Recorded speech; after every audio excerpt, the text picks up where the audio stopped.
खुशामदीद नाजरीन, ETV भारत की उर्दू नशरियात में आपका खैर मकदम है। गुज़िश्ता रोज़ ही एक किताब मंजर आम पर आई है जिसकी लॉन्चिंग मोहन भागवत ने की है। ज़हनी व फ़िक्री हम आहंगी आरज़ू व जस्तजू को लेकर ये किताब का नाम है। इसके जो मुसन्निफ़ हैं डॉक्टर ख्वाजा इफ्तिखार अहमद, हम उनसे बात करेंगे। कल से सर, जिस तरह से आपकी किताब को लॉन्च किया गया उसके बाद से लगातार आपका नाम और इस किताब का नाम और मोहन भागवत के बयानात हैं वो सुर्खियों में हैं। क्या कुछ है इस किताब के अंदर? संघ परिवार और हिंदुस्तानी मुसलमान, इनके बीच में बुनियादी इख्तिलाफात हैं और दोनों तरफ शिकायतें हैं। मुझे लगा कि इस मौजू पर एक तफसील से काम करने की ज़रूरत है। चुनाचे मैंने 1920 से लेके और 2020 तक किस तरह से संघ वजूद में आया, किस तरह से वो बढ़ा और किस तरीके से वो आज यहाँ तक पहुँच गया। और हिंदुस्तान का मुसलमान क्योंकि संघ के साथ नहीं रहा, वो कांग्रेस के साथ रहा, सेकुलरिज़म के साथ में रहा और दरारें बढ़ती ही चली गईं। तो मुझे लगा कि जो इश्यूज़ आ गए हैं बीच में, उन इश्यूज़ पर एक बार बात कर लेनी चाहिए। चुनांचे मैंने इस किताब की शुरुआत की और तमाम ही इश्यूज़ पे मैंने इसमें गुफ्तगू की है। ख़ास तौर से उन इश्यूज़ को उठाया है और इश्यूज़ को उठाने के बाद उनका क्या हल निकल सकता है, क्या कोई बीच का रास्ता मौजूद है हमारे और उनके दरमियान में, वो बीच का रास्ता ये बुक जो है आपके सामने पेश करती है। इस किताब के बारे में जब रस्म इजरा होना था तो मोहन भागवत की तरफ से आपने क्या बात की थी? क्या कल जो बयान जिस तरह से आया एकदम से ऐसा लग रहा है कि कुछ नई बात सामने आई है, इससे पहले इस तरह के बयान सामने नहीं आए थे उनकी तरफ से? देखिए, मैंने जब वो किताब उनको भेजी इजरा के लिए, क्योंकि बुनियादी तौर से इस ये किताब जो है जहाँ जहाँ कांग्रेस को और मुस्लिम क़यादत को डिस्कस करती है, इसका असल मुद्दा संघ को डिस्कस करना है।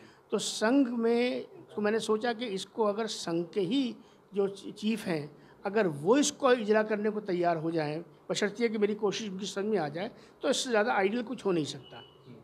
मुझे खुशी है कि मैंने किताब भेजी और ग़ालिबन 15 दिन के अंदर अंदर जो है उन्होंने किताब को पढ़ा और उसको देखा और मुझे ख़त के ज़रिए से, ईमेल के ज़रिए से ये इत्तला की कि मैंने आपकी किताब को पढ़ा है सरसरी तौर पे और मैं इसका जो है इजरा करने के लिए तैयार हूँ और इसमें जो कुछ आपने दिया है उस पर हम आगे बढ़ने का प्रयास करेंगे। सर, जो बात उन्होंने कही है उससे अगर हम उसके कॉन्टेक्स्ट में देखें तो मुल्क में इस तरह की कई वारदातें सामने आई हैं जहाँ पर मॉब लिंचिंग की सामने आ रही है और इस तरह के हेड स्पीचेस सामने आ रही हैं और जो बयान है वो उससे बिल्कुल मुख्तलिफ है। तो क्या उनके बयान से असर पड़ेगा आइंदा दिनों में? देखिए, पढ़ना चाहिए। बात यह है, मैं एक मिसाल दूँ आपको।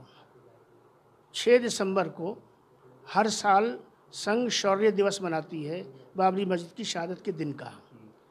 इस मर्तबा जब सुप्रीम कोर्ट का फैसला आया तो संघ ने यह तय किया कि शौर्य दिवस नहीं मनाया जाएगा और पूरे हिंदुस्तान में उनकी गिरफ्त को देखिए कि उनकी अपने जो काडर है उनका, उस पर उनका कंट्रोल देखिए कि पूरे हिंदुस्तान में कहीं भी शौर्य दिवस नहीं मनाया गया।